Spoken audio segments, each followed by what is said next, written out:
Well, hey, your friends, Raj back with you today. I'm going to do a fairly quick review of this guitar because I have plans for it. I have future plans, so I'm going to do a few different parts on this thing, I think, because it's been a long time coming for me to get this. And what I'm talking about is this right here. Well, we're gonna say it again now. Second time's a charm.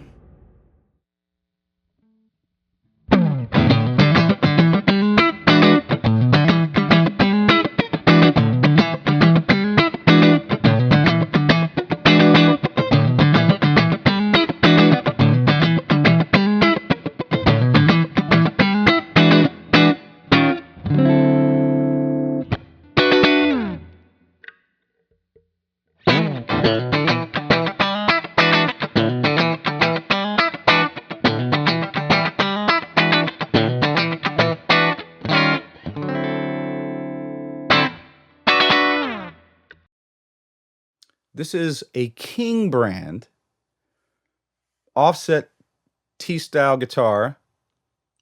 It is mahogany. The neck and the body are mahogany. You won't find much about this guitar online. As a matter of fact, the only place I found it was for its listing on eBay. And it's a new guitar. It's sold by a outfit out of Mississippi called Reed & Sons, I believe, distribution. And they post this on eBay. If you look for King offset Telecaster or King offset T-style, you might find one. It's the only listing I found. It's the only thing I could find at all about this guitar. And it's pretty interesting because as far as I know, and I could be wrong, and if I'm wrong, please let me know in the comments because I'd love to know. But as far as I know, the only other manufacturer selling this layout, T-style with a P90 in the neck, Tele-style bridge and pickup, is Fender. And that was a limited edition. I say was because I can't find any new ones right now, but there was a made in Japan, Jazzcaster, Telemaster. They just called it offset Tele. It was basically this exact thing. Mahogany body, mahogany neck, rosewood fingerboard, all your usual Telecaster style appointments, but a P90 in the neck. There was a special run of these made in Japan that were available in the US in 2019.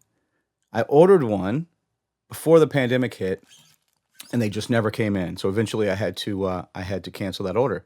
So until now, I've not been able to find one with that exact configuration. You can find a regular T-style pickup. Even Squire, I think, sells the Paranormal series now. But to get a P90 in there, the only way to get one in 2021, as far as I know, is to buy a used Fender until 12 days ago when I was searching for one, and I stumbled across this on eBay, a new listing, and I'm still a little perplexed as to where they come from. I believe that King brand is an offshoot of Cozart guitars, but I'm not 100% certain. Let me give you the quick once-over. Headstock, almost an exact Tele-style headstock. Now, I've seen, I believe, this exact headstock on some other Chinese imports. This bump is a little fatter than a Fender Tele, and this curve right here is a little longer and a little sharper than on a Fender. But otherwise, a pretty decent looking headstock, very Fender-esque. I think the body might be a little narrower in the cuts than a Jazzmaster, although I can't confirm that. It's not too terribly far off, and I think that it's pretty handsome, regardless of how close it is to the real meal deal. I have a Jazzmaster, but it's been out with a friend for the last year or so I don't have it here to compare, but I think it's fairly close. Yeah, fairly close. Not exactly, but fairly close. Otherwise, exact Telecaster appointments. Bolt-on neck, 25.5-inch scale, three-way switch, volume and tone, Tele-style bridge with 3 saddles. The one thing that's not traditional Tele about it is not string through, which is kind of a drag, but you know, I'll give them a pass today. 2 string trees. So the review, I suppose, the real quick and dirty review is, you know, these are non-branded kind of budget tuners, but these are probably the best budget tuners I've ever received on a guitar, you know, under a few $100s. So far, I don't have any problem with the way they operate. Later on, video number 2, video number 3, I'll probably replace these just because I like split shaft style vintage tuners, but these work just great. The nut's just plastic, not great, not terrible. The high E is cut a little low, so if you hit too hard on that open E, you'll get a little sitar going on there. Here's the back. Haven't taken the stickers off of the tuners yet because it's still new until you do that, you know. But you can see mahogany grain. I think this is a 3-piece neck. So it's I think it's 1 piece all the way up until here, and then they sandwich another 2 pieces to make the bump work in the headstock. But still beautifully done. I don't know if I just got lucky on this particular one, but I really had to look to find where those pieces were laminated together. Otherwise, I think it's very, very handsome. A skunk stripe on the back there, and plenty of that mahogany grain coming through. Rosewood fingerboard, which brings me to the frets. So the frets were not dressed amazingly, like they weren't, you know, polished shine. But, and I'll try to get a close-up of this, the fret edges are the best dressed fret edges, specific to the edges, of any guitar I've ever purchased under $1,000. They are perfectly filed to like a 45-degree angle. There's nothing at all. Not even, I'm not talking sharp. I can't even feel the frets if I go parallel with the neck. So that's bizarre on a budget guitar, but very welcome. I did polish these up. There were 3 spots. I did a tiny little bit of filing to get rid of some nastiness. And eventually, if I want to get the action even lower than what I've got right now, I might do a full fret job. But overall, and particularly for this price, very surprised about the fretwork, and just I wish this would become a thing for every budget manufacturer. Typical bolt-on neck, 4 screws. The body I think is great, aside from the fingerprints that I've put all over it.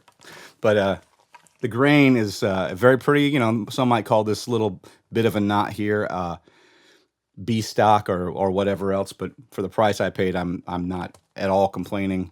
I think it's gorgeous. I want to say this body is 2-piece. So you can see on the back where this is a 2nd piece here, but on the front, it's a lot harder to tell because it's hidden. Pretty much the entire piece is hidden by the control panel and the pick guard. So kudos if that was on purpose, and yay me if it was just the luck of the draw.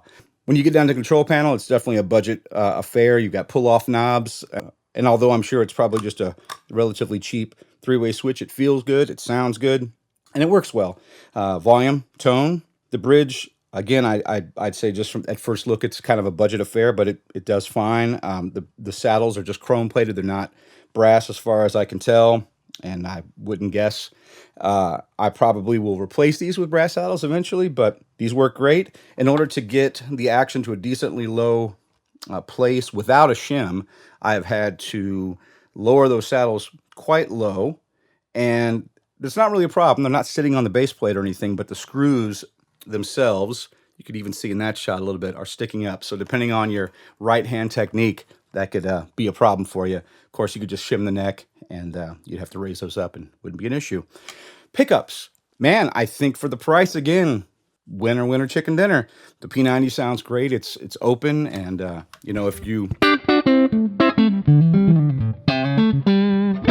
like that woody P90 sound with that snap that's in a different place than a typical single coil tele pickup, then I think you'll like this. It's not the best P90 I've ever used. It's not the most expressive P90 I've ever used, but those P90s cost more than this guitar, so there you go. And the bridge.